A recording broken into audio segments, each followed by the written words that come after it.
T.S.. Elliott की एक critical work, tradition and individual talent. सोचिए, अगर मैं आपसे कहूँ कि जो ग्रेट पोम है उसमें आपकी पर्सनल फीलिंग्स कोई मायने नहीं रखती ना। महान जो कविता है आपकी पर्सनल फीलिंग्स से नहीं बनती। एक सच्चा पोइट अपनी इमोशंस को एक्सप्रेस नहीं करता। तो क्या आप मानेंगे? लेकिन यही बात कहते हैं टी.एस. एलियट अपनी famous essay tradition and individual talent में। आज हम इस एसे को बहुत ही आसान भाषा में समझेंगे। हम समझेंगे ट्रेडिशन क्या है, हिस्टोरिकल सेंस क्या है, इम्पर्सनैलिटी थ्योरी क्या है और इलियट रोमांटिक पोइट्स जैसे विलियम वर्ड्सवर्थ के खिलाफ क्यों है। तो चलिए शुरू करते हैं। सबसे पहले समझते हैं कि ट्रेडिशन क्या है। साधारण भाषा में ट्रेडिशन का मतलब क्या होता है? पुरानी जो परंपराएं हैं, पुरानी आइडियाज़ हैं। लेकिन इलियट कहते हैं कि नहीं, ये गलत है।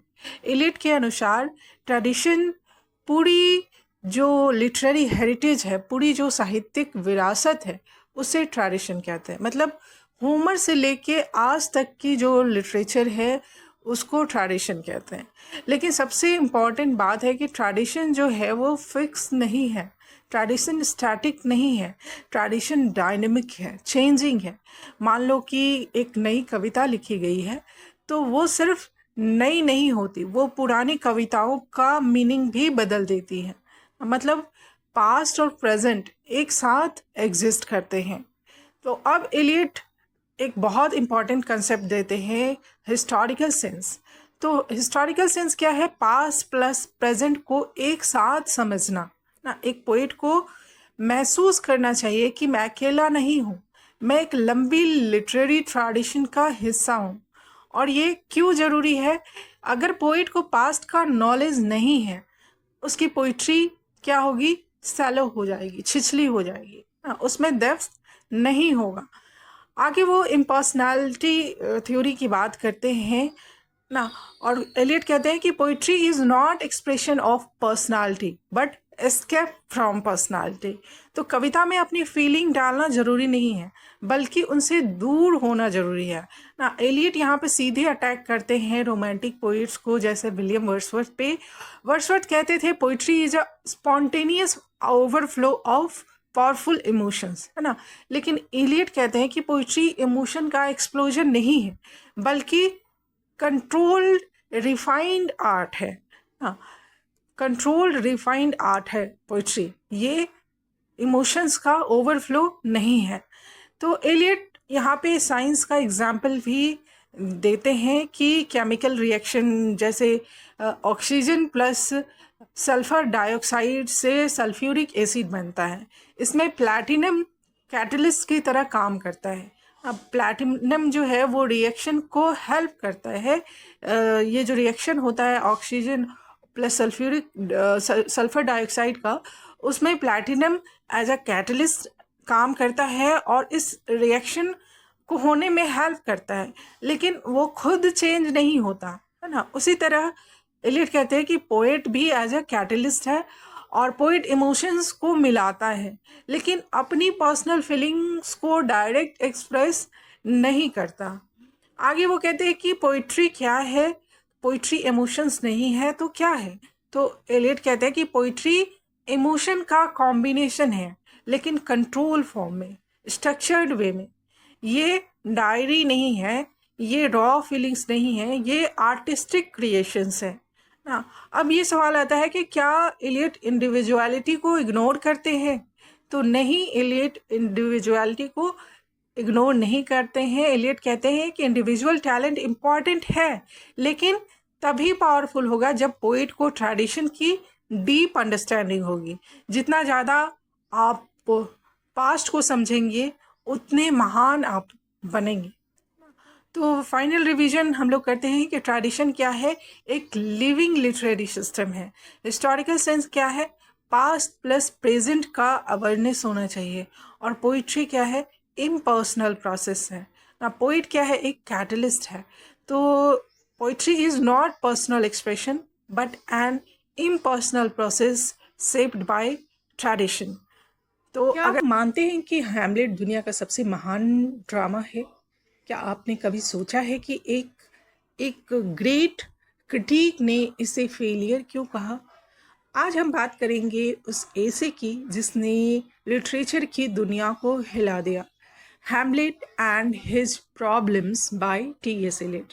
यकीन मानिए, ये लेक्चर आपकी पूरी अंडरस्टैंडिंग बदल देगा। ये ऐसे 1919 में लिखा गया और बाद में एलियट की famous book the sacred would में शामिल हुआ। ये ऐसे इतना कंट्रोवर्शियल था कि इसने शेक्सपियर के सामने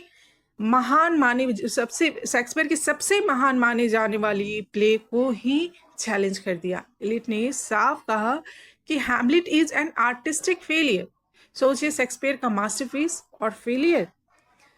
एलियट कहते हैं कि प्रॉब्लम कहानी में नहीं है, प्रॉब्लम है इमोशन की एक्सप्रेशन में। हैमलेट का कैरेक्टर बहुत कम्प्लेक्स है, लेकिन उसकी इमोशंस प्रॉपरली एक्सप्रेस नहीं होती। एलियट के अनुसार हैमलेट के अंदर जितनी इमोशन है वो प्ले के इवेंट से मैच नहीं करती, है ना। जो प्ले के इवेंट्स हैं उससे हैमलेट की इमोशन मैच नहीं करती। अब आता है एलियट का सबसे पावरफुल कंसेप्ट, ऑब्जेक्टिव कोरिलेटिव। इसका क्या मतलब है? इसका मतलब है किसी इमोशन को एक्सप्रेस करने के लिए एक्सटर्नल ऑब्जेक्ट्स, सिचुएशन या इवेंट का ऐसा सेट होना चाहिए जो नेचुरली उस इमोशन को पैदा करे, है ना। जैसे कि आपने फिल्मों में देखा होगा कि बहुत ही ट्रेजिक कंडीशन में हवाएं चलने लगती है, बिजली गरजने लगता है ना। तो वो जो ऑब्जेक्ट्स है, बाहरी जो चीज़ें हैं, वो पहले दिखा देती हैं कि अब आगे क्या होना चाहिए। तो वो यहाँ पे हैमलेट में शेक्सपियर ने वो ऑब्जेक्ट्स के थ्रू वो इमोशंस जो होने चाहिए थे वो एक्सप्रेस नहीं होने दिया। तो एक्सटर्नल ऑब्जेक्ट, सिचुएशन या इवेंट्स का ऐसा जो सेट होना चाहिए वो नहीं था जो नेचुरली उस इमोशन को पैदा करे, है ना। तो emotion is equal to proper situation plus object plus events.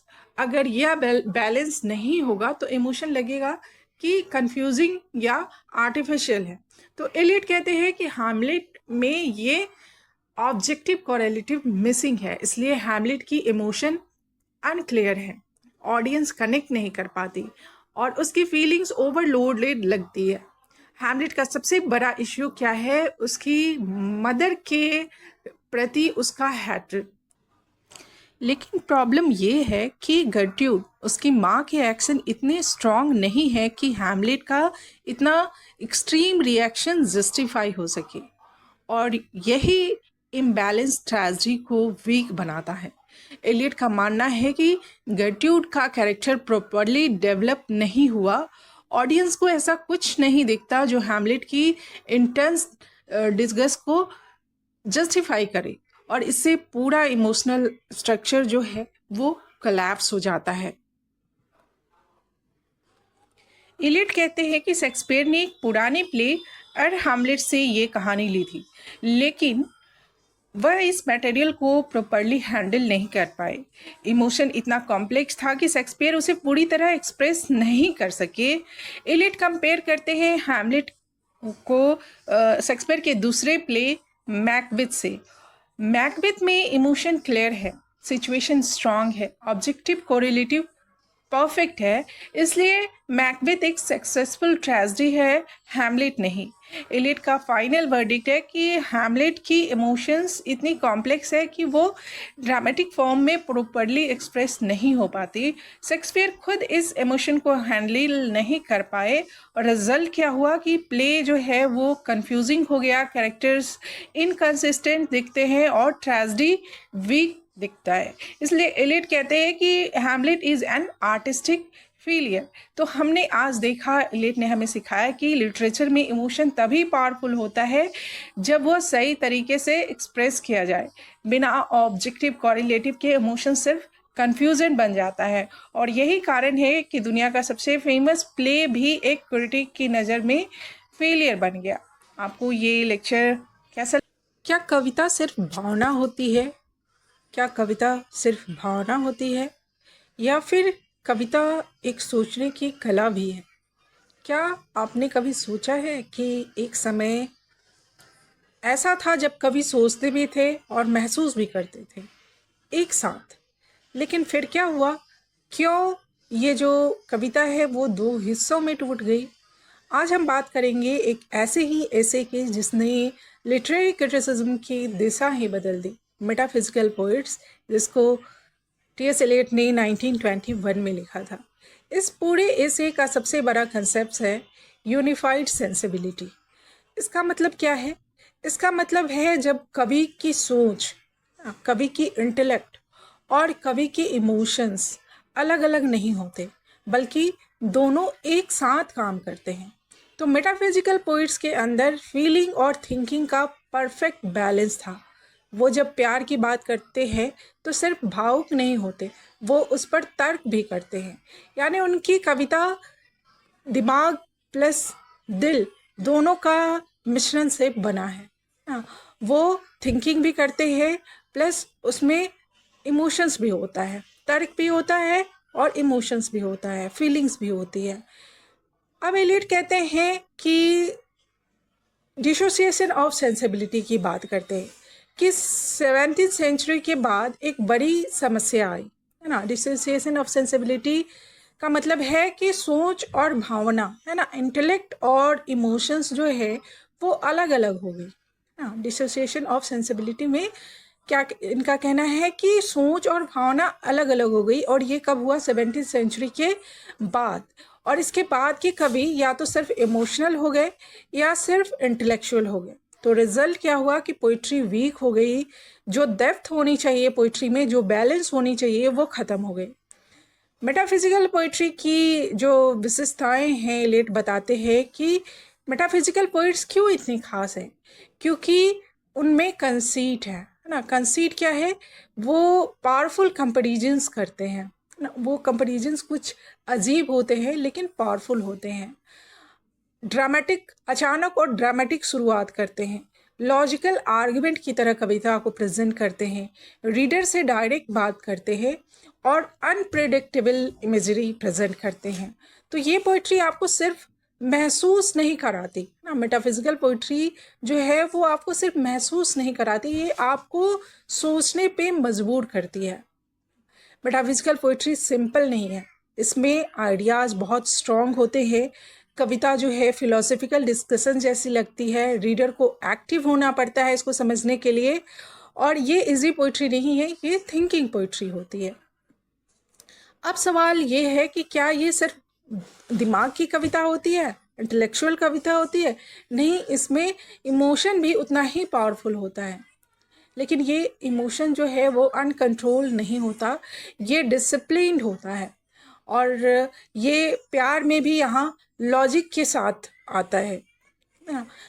इस मेटाफिजिकल पोइट्री में प्यार भी लॉजिक के साथ आता है और पैशन भी कंट्रोल होता है। मेटाफिजिकल पोइट्स की सबसे बड़ी जो स्ट्रेंथ है, जो ताकत है, सबसे बड़ी ताकत की, ये ऑपोजिशंस को मिला देते हैं, ऑपोजिट थिंग्स को मिलाते हैं। जैसे body plus soul, science plus emotion, religion plus love, है ना, फिजिकल प्लस स्पिरिचुअल, ये सबको मिला के पोइट्री बनाते हैं। और यही जो इनका फ्यूज़न है ना, ऑपोजिट का फ्यूज़न जो है उनकी पोइट्री को कम्प्लेक्स और पावरफुल बनाता है। एलियट एक शानदार मेटाफर भी यहाँ देते हैं कि पोइट एज अ केमिस्ट ना। पोइट को वो केमिस्ट कहते हैं कि जैसे केमिकल रिएक्शन में अलग अलग तत्व मिलकर कुछ नया बनाते हैं, वैसे ही यहाँ जो मेटाफिजिकल पोइट्स हैं वो अलग अलग इमोशंस को मिलाकर कुछ नया अनुभव बनाते हैं। तो इनकी पोइट्री रॉ फीलिंग नहीं है, प्रोसेस्ड एक्सपीरियंस है। मेटाफिजिकल पोइट्स की जो लैंग्वेज है, भाषा जो है, वो सिंपल भी है और कम्प्लेक्स भी है। हाई और लो दोनों स्टाइल का मिश्रण है इसमें।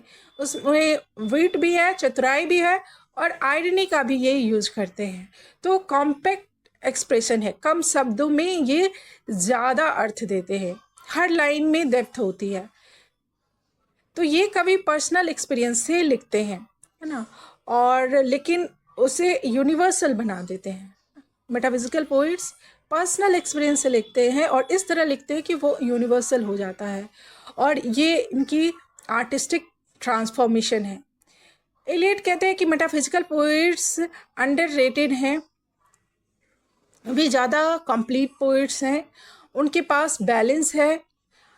बाद के कवियों में ये बैलेंस जो है वो खो गया है, इसलिए एलियट चाहते हैं कि पोइट्री में फिर से वो यूनिफाइड सेंसिबिलिटी वापस आए। तो याद रखिए, metaphysical poets thought plus feeling together, है ना, उनमें थॉट भी है और फीलिंग भी है। और बाद के जो पोइट्स हैं उनमें थॉट और फीलिंग नहीं है, या वो इंटेलेक्चुअल बात करते हैं या फिर वो इमोशनल होते हैं, मतलब दोनों एक साथ वो नहीं दिखाते बाद के जो पोइट्स हैं। तो यही पूरा गेम ये एलियट ने अपने एसे में दिखाया है। अगर आपको ये लेक्चर समझ में आ रहा है तो आप लाइक, शेयर और सब्सक्राइब करना नहीं भूले। ऐसे ही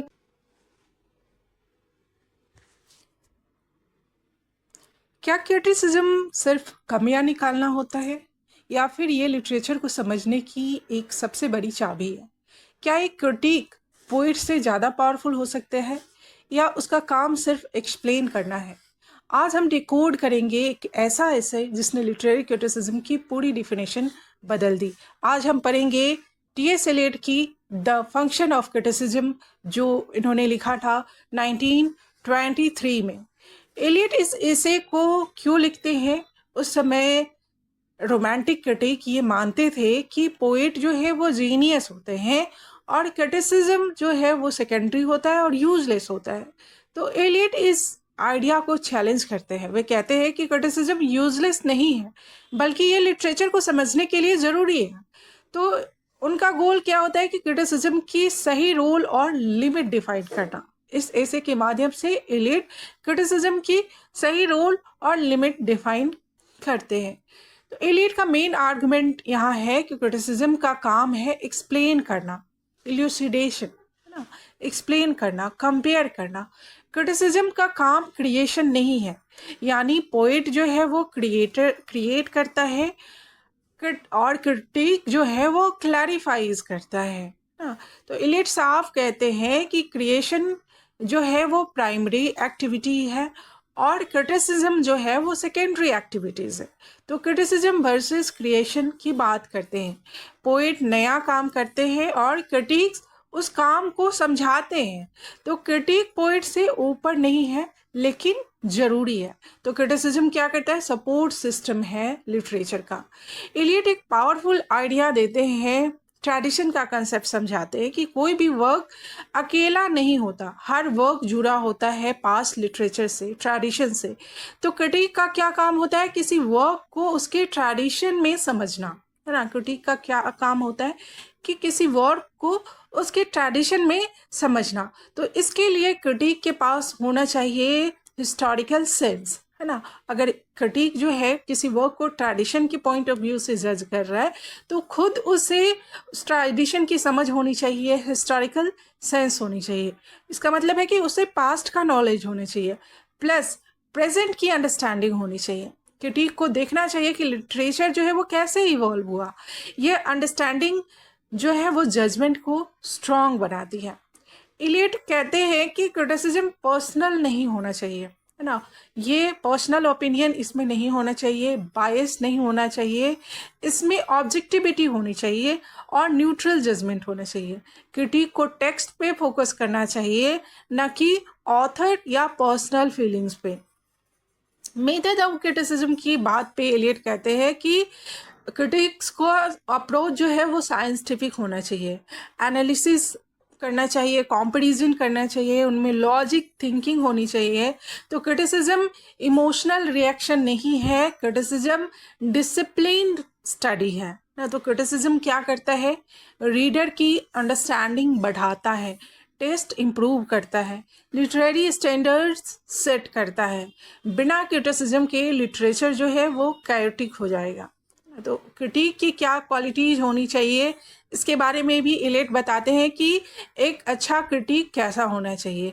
एक अच्छा क्रिटिक के पास वाइड रीडिंग होनी चाहिए, डीप नॉलेज होनी चाहिए, इंटेलेक्चुअल डिसिप्लिन होना चाहिए, सेंसिटिविटी टू नॉलेज होनी चाहिए और एबिलिटी टू कंपेयर वर्क्स, है ना। ये सारे जो है वो उनके क्वालिटीज़ होनी चाहिए। तो क्रिटिक जो है स्कॉलर प्लस थिंकर बोथ होनी चाहिए। एलिट का फाइनल कंक्लूजन, फाइनल जजमेंट ये आता है कि क्रिटिसिज्म बहुत इंपॉर्टेंट है, लेकिन ये क्रिएशन से नीचे है। ये आर्ट को रिप्लेस नहीं कर सकता, लेकिन इसे समझने के लिए ज़रूरी है। तो बेस्ट क्रिटिसिज्म वही है जो क्लैरिटी लाए। क्रिटिसिज्म क्या लाता है? Clarification plus comparison. और क्रिएशन क्या? क्रिटिसिज्म, बट क्रिटिसिज्म जो है, क्रिएशन जो है वो क्रिटिसिज्म से बड़ा है, लेकिन दोनों ही, क्रिटिसिज्म और क्रिएशन दोनों जरूरी है। तो अब समझिए कि क्रिटिसिज्म सिर्फ निंदा नहीं है, किसी की आलोचना करना नहीं है, ये लिटरेचर को समझने की साइंस है। पोइट बनाता है और क्रिटिक जो है उसे समझाता है, दोनों ही मिलकर लिटरेचर कंप्लीट करते हैं, है ना। अगर आपने ये लेक्चर समझ लिया है तो आपने सिर्फ ऐसे नहीं पढ़ा, आपने लिटरेरी क्रिटिसिज्म की बैकबोन समझ ली है। इसलिए वीडियो को लाइक, शेयर और सब्सक्राइब करना